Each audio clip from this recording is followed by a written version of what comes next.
जय श्री कृष्णा दोस्तों, स्वागत है आप सभी का ज्ञान सारांश यूट्यूब चैनल में। दोस्तों, आज हम लोग सुनेंगे परिवर्तनी एकादशी के बारे में। परिवर्तनी एकादशी भाद्रपद माह के शुक्ल पक्ष की एकादशी तिथि को मनाई जाती है। परिवर्तनी एकादशी में मुख्य रूप से भगवान विष्णु जी की पूजा की जाती है। परिवर्तनी एकादशी को कई अलग अलग नामों से जाना जाता है, जैसे डोल ग्यारस, पद्मा एकादशी, जलझूलनी एकादशी, परिवर्तनी एकादशी इत्यादि। ऐसी मान्यता है कि परिवर्तनी एकादशी का केवल व्रत कर लेने से पिछले जन्म के सभी पाप नष्ट हो जाते हैं और मृत्यु के उपरांत मोक्ष प्राप्त होता है।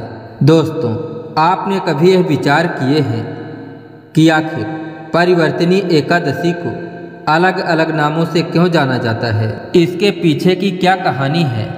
अगर आप परिवर्तनी एकादशी की संपूर्ण जानकारी कम समय में प्राप्त करना चाहते हैं तो वीडियो में अंत तक बने रहिएगा, क्योंकि आज की इस वीडियो में हम आपको बताएंगे कि डोल ग्यारस की क्या कथा है एवं डोल ग्यारस का क्या महत्व है। इसी तरह पद्मा एकादशी, जलझूलनी एकादशी और परिवर्तनी एकादशी के महत्व और अलग अलग कथाओं का वर्णन सुनेंगे। अगर आप एकादशी का व्रत रखते हैं तो आपको इस विषय में जानना अति आवश्यक है, क्योंकि ये सभी भाद्रपद मास के शुक्ल पक्ष की एकादशी तिथि को ही मनाए जाते हैं। तो दोस्तों, बढ़ते हैं वीडियो में आगे, लेकिन उससे पहले हमारा आपसे एक छोटा सा निवेदन है कि यदि आपने अभी तक चैनल को सब्सक्राइब नहीं किए हैं तो कृपया चैनल को सब्सक्राइब जरूर कर लीजिए, ताकि सभी व्रत और त्यौहार की सही जानकारी आपको प्राप्त हो सके। आइए दोस्तों, सबसे पहले डोल ग्यारस के बारे में जान लेते हैं। तो दोस्तों, डोल ग्यारस की कथा भगवान विष्णु और उनके अवतार भगवान कृष्ण से जुड़ी है। प्राचीन काल में भगवान विष्णु ने भगवान श्री कृष्ण के रूप में अवतार लिए थे और भगवान श्री कृष्ण अपनी लीलाओं से समस्त जगत को मोहित कर लिए थे। एक दिन भगवान कृष्ण ने अपनी पत्नी रुक्मिणी के साथ डोल अर्थात पालकी में बैठकर नगर भ्रमण किए। इस दौरान उन्होंने अपने भक्तों को दर्शन और आशीर्वाद दिए। भगवान कृष्ण की इस लीला को देखकर उनके भक्तों ने उन्हें डोल में बैठाकर नगर भ्रमण कराने की प्रथा प्रारंभ की। इस प्रकार डोल ग्यारस मनाया जाने लगा।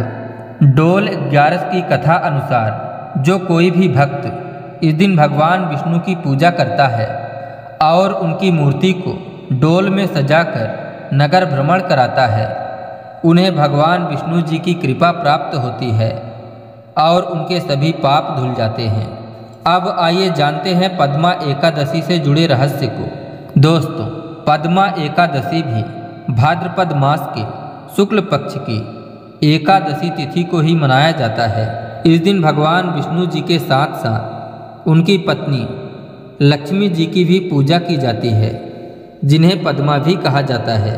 पद्मा का अर्थ है कमल, जो लक्ष्मी का प्रतीक है। इसके अलावा इस दिन को पद्मा एकादशी कहे जाने के कुछ और भी कारण हैं, जैसे भगवान विष्णु की पत्नी लक्ष्मी जी का जन्म कमल से हुआ था, इसीलिए उन्हें पद्मा कहा जाता है। भगवान विष्णु की पूजा में कमल का फूल विशेष महत्व रखता है, इसलिए इस एकादशी को पद्मा एकादशी कहा जाता है। पद्मा एकादशी के दिन भगवान विष्णु की पूजा में कमल के फूल का उपयोग किया जाता है, जो लक्ष्मी का प्रतीक है। पद्मा एकादशी के दिन भगवान विष्णु की पूजा करने से लक्ष्मी की कृपा प्राप्त होती है, इसलिए इसे पद्मा एकादशी कहा जाता है। इन सभी कारणों से परिवर्तनी एकादशी को पद्मा एकादशी कहा जाता है। अब आइए जान लेते हैं कि परिवर्तनी एकादशी को जलझूलनी एकादशी क्यों कहा जाता है। तो इसके लिए एक छोटी सी कथा सुनते हैं। प्राचीन काल में भगवान विष्णु ने जल में झूलने के लिए एक विशेष रूप धारण किए थे। इस रूप में भगवान विष्णु जल में झूलते हुए अपने भक्तों की रक्षा करते हैं और उन्हें सुख समृद्धि प्रदान करते हैं। दोस्तों, एक समय की बात है, एक राजा था जिसका नाम इंद्रसेन था। वह बहुत ही धार्मिक और भगवान विष्णु का परम भक्त था। वह हमेशा भगवान विष्णु की पूजा करता और उनसे अपने राज्य की सुख समृद्धि के लिए वरदान मांगता। एक दिन भगवान विष्णु ने राजा इंद्रसेन को दर्शन दिए और बोले, हे इंद्रसेन, तुम्हारी भक्ति से मैं बहुत प्रसन्न हूँ। तुम्हें कोई वरदान मांगना है तो मांग लो।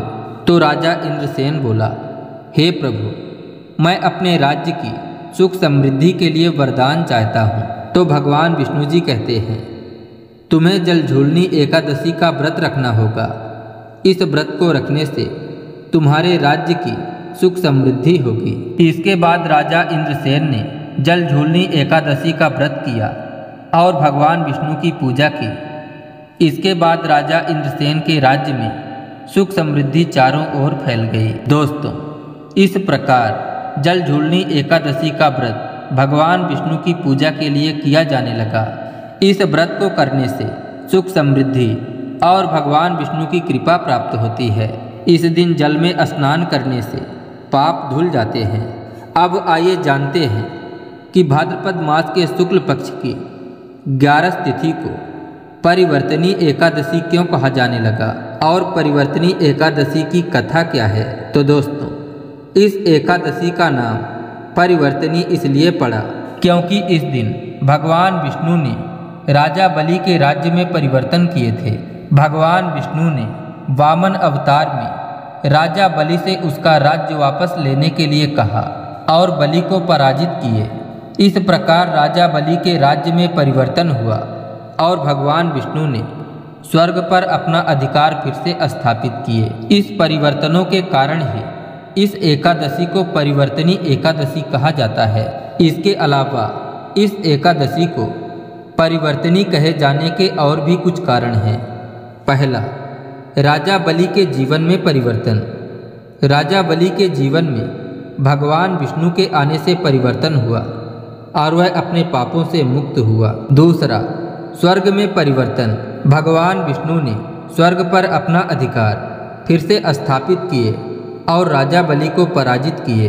तीसरा, भगवान विष्णु का आकार परिवर्तन। इसी एकादशी के दिन भगवान विष्णु ने वामन अवतार लेकर अपने आकार को परिवर्तित कर राजा बलि को पराजित किए। इन सभी परिवर्तनों के ही कारण इस एकादशी को परिवर्तनी एकादशी कहा जाता है। अब आइए सुन लेते हैं परिवर्तनी एकादशी की कथा। दोस्तों, जब दैत्यराज बलि का घमंड बढ़ गया था और ब्रह्मांड में असुरों तथा दैत्यों का अत्याचार बढ़ने लगा था, तब सभी देवताओं ने भगवान विष्णु से उनके उद्धार का मार्ग बतलाने का आग्रह किए। तब भगवान विष्णु जी ने वामन देव का अवतार लिए थे और वामन अवतार में भगवान विष्णु ने राजा बलि से 3 पग जमीन की मांग की थी, जिससे राजा बलि को हंसी आ गई और अपने अहंकार के वशीभूत होकर वामन देव को 3 पग जमीन देने का वचन दे दिया। परिणाम स्वरूप राजा बलि को अपना सर्वस्व दान करना पड़ा तथा अंत में अपने आप को भी दान में देना पड़ा। राजा बलि अपने आप को दान में दे रहे थे, इसलिए राजा बलि का उद्धार हो गया। इसके बाद राजा बलि के पुत्र विरोचन ने परिवर्तनी एकादशी के ही दिन वामन देव के विग्रह की स्थापना की थी। ब्रह्म वैवर्त पुराण में भगवान श्री कृष्ण युधिष्ठिर को बताते हैं कि जो भी मनुष्य परिवर्तनी एकादशी का व्रत करेगा उसे भी मोक्ष की प्राप्ति होगी। दोस्तों, आशा करते हैं आज की यह वीडियो आपको पसंद आई होगी। अगर वीडियो अच्छी लगी हो तो एक लाइक ज़रूर करें और यदि चैनल को सब्सक्राइब ना किए हो तो चैनल को भी सब्सक्राइब कर लीजिए, ताकि इसी तरह सभी व्रत और त्यौहार की जानकारी आपको प्राप्त होती रहे। मिलते हैं अगले वीडियो में एक नई जानकारी के साथ। तब तक के लिए जय श्री कृष्णा, राधे राधे।